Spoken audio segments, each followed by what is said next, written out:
Like 2 weeks before Zaki's second birthday, he started getting this fever, and the fever wouldn't go away. Just brushing her hair one day, just normal, getting ready, getting dressed, and I found these 2 big lumps that felt like 2 enlarged lymph nodes. And I just got a sinking feeling in my stomach. And they thought it was just some viral infection, but just to make sure, they wanted us to go to Riley Hospital. The blood work was bad enough that they had us go immediately to the emergency room. So we went into Riley thinking, it's a viral infection and we'll be home with some antibiotics. And then they did the test there and they told us that it was leukemia. It was quickly too, it happened really fast. Within an hour of being there, they told us she had leukemia. It was shocking. Shocking. When my dad was practicing medicine 20 years ago, every child that came to our home that was a leukemia patient, every single one of them passed away. And at that point, in our minds, we went from having 4 children to 3.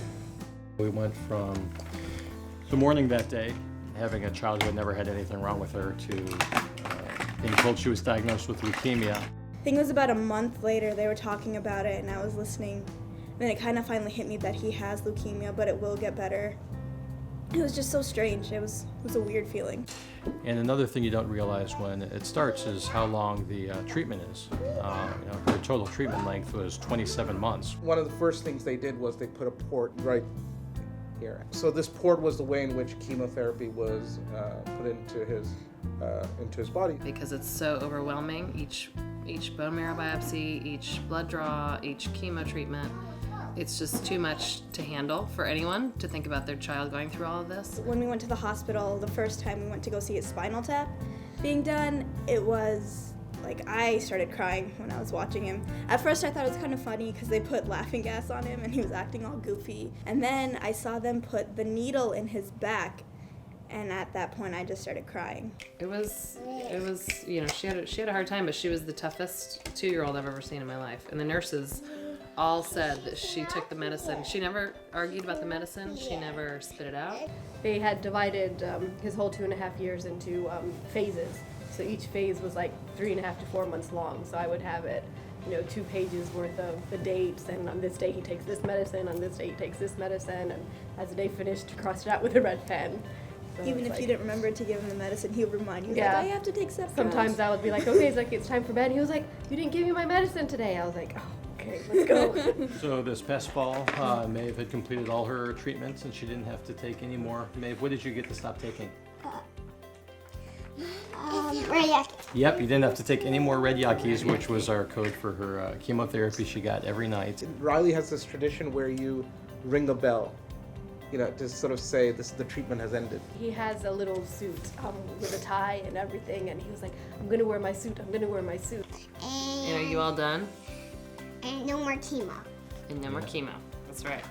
Did you do awesome during your treatment? Were you brave? It's because it's the work of Leukemia Lymphoma Society and the research that they do that the standard of care is so strong here. We have a 97% cure rate. That wasn't the case 10, 20 years ago. Research funded in part through LLS that's allowed Maeve to be cured of her leukemia, and going forward to help other children be cured, but also to have the cure be less intense than what Maeve had to go through. So what's the minimum amount a body will take so that there aren't long-term repercussions of that chemical? And that's what Leukemia Lymphoma Society does. At this point, she had been sick longer than she wasn't sick at the point of diagnosis.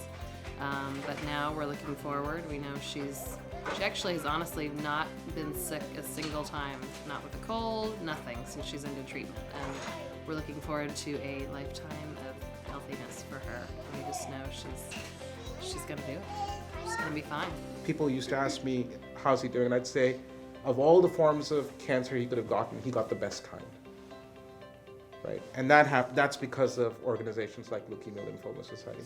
But we want to make sure that all cancers are the best kinds. We want more Zaki stories out there. Can you say? Thank you for your support. Thank you for your support.